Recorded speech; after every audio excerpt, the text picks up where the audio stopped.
কি কারণে এই সমস্যাগুলো হয় আমরা আমাদের চিকিৎসা পেশায় এসে আমরা যে বিষয়গুলো দেখেছি যে এর জন্য প্রধান যে কারণ সেটা হচ্ছে এটার অ্যাবিউজ হয় প্রচুর পরিমাণ। কারণ হচ্ছে অধিকাংশ ছেলেমেয়েরা যখন তরুণ থাকে, কৈশোর হয়, কৈশোর থেকে যখন যৌবনে পদার্পণ হয়, তখনই তারা বিভিন্নভাবে এটাকে অ্যাবিউজ করে। কেউ হস্তমৈথুন করে এবং হস্তমৈথুনের একটা লিমিটেশন থাকতে পারে। এই লিমিটেশন ক্রস করার কারণে তখন দেখা গেছে যে এই সমস্যাগুলো অনেকের বেশি তৈরি হয়, অনেকের অন্যান্য কারণে হয়, যেমন অন্যান্যভাবেও তারা অ্যাবিউজ করে।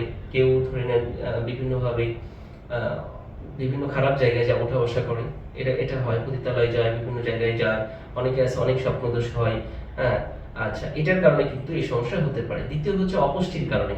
আপনার যে ধরনের খাবার প্রয়োজন ছিল, যে ধরনের পুষ্টির প্রয়োজন ছিল, সুষম খাবারের দরকার ছিল, এটার কারণে কিন্তু এই সমস্যা দেখা দিতে পারে।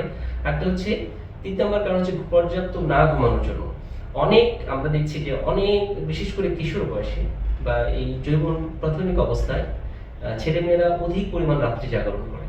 এটা কিন্তু যৌন দুর্বলতার জন্য অন্যতম একটা দায়ী বা অন্যতম একটা কারণ। সুতরাং আপনাকে পর্যাপ্ত ঘুমাতে হবে। যদি পর্যাপ্ত ঘুম যাদের না হবে তাদেরও কিন্তু এই সলিউশনটা আসবে না।